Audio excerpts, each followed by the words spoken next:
আজকে আমরা জমিয়ে মজা করবো, বুঝতে পেরেছো? বাসরাত বলে কথা, মজা তো করতেই হবে। আচ্ছা, তোমার পরিবারটা ভালো হলো তোমার কাছে, আমাদের পরিবেশটা, এই বাড়ি কেমন লাগছে বলো তো? সবকিছুই তো ভালো লাগছে। আমি জানি তুমি আমাকে খুশি করার জন্য বলছো। আর না, খুশি করার জন্য না, আসলে আমার ভালো লাগছে। দাদা মতো মনে হয় মানুষই হয় না। আর বৌদির কথা কি বলবো, বৌদি তো চোখের সামনেই দেখলাম আমাকে নিয়ে কত ব্যস্ত হয়ে গেল। মনে হচ্ছে যে কতদিন ধরে আমাকে চিনে। তোমার কথা শুনে আমি অনেক খুশি হলাম, কেন জানো? আমি চেয়েছিলাম এই দাদা আর বৌদি আমাকে অনেক কষ্ট করে বড় করেছে, যাকে বিয়ে করবো সে যেন তাদের মনের মতো হয়। হয়ে যাব, এই নিয়ে কোনো চিন্তা করো না। হ্যাঁ, দেখবা সকাল হইতে হইতে দাদা বৌদি আমার, তখন আর তোমাকে এত ভালোবাসবে না, শুধু আমাকে।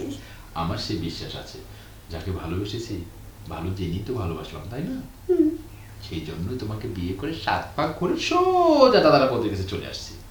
এখন আর কথা বলবো না, একটু আদর দাও না লোককে। আমি কিন্তু এখন রাগ করবো। কেন? তোমাকে বলছি না, শুয়ে পড়ো, রেডি হও, অনেক মজা করবো।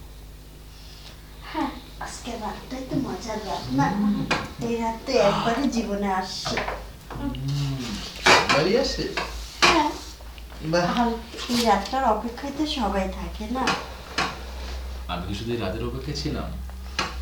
আমি এতটা অপেক্ষা করেছি তোমাকে কাছে পাওয়ার জন্য, একেবারে দিন রাত এক করে ফেলেছিলাম। আমার দুষ্টু মিষ্টি বউ, এখন আমি তোমাকে এত এত ভালোবাসা দেব। এটা খুলে নাও। আরে বাবা, খুলবো, এটা খুলবো, তোমার গায়েরটা খুলবো, সব খুলবো। আমি কিন্তু খুলবো না কিছু। আরে কি বলো, না খুললে কি হয় নাকি আমার লোক, কি সোনা। নরেশ, এই মা, দাদা এই নরেশ, দাদা ডাকছো কেন? একটু এদিকে আয়, কথা আছে। দে, দাদা ডাকার সময় পেল না, ওই একটু মজা করবো, একেবারে এমন ভাবে গেছি। যাবো? হ্যাঁ যাও, শোনা আসো। আমার যেতে ইচ্ছে করছে না তোমাকে ছেড়ে। কি হলো, গেট খুলতে এত দেরি করছিস কেন? দাদা আসছি তো। আরে বাবা, এই তুমি বলছো থাকো, আমার লক্ষ্মীটি যায়, দাদা কি বলে শুনে চলে আসো। দাদা আসছি।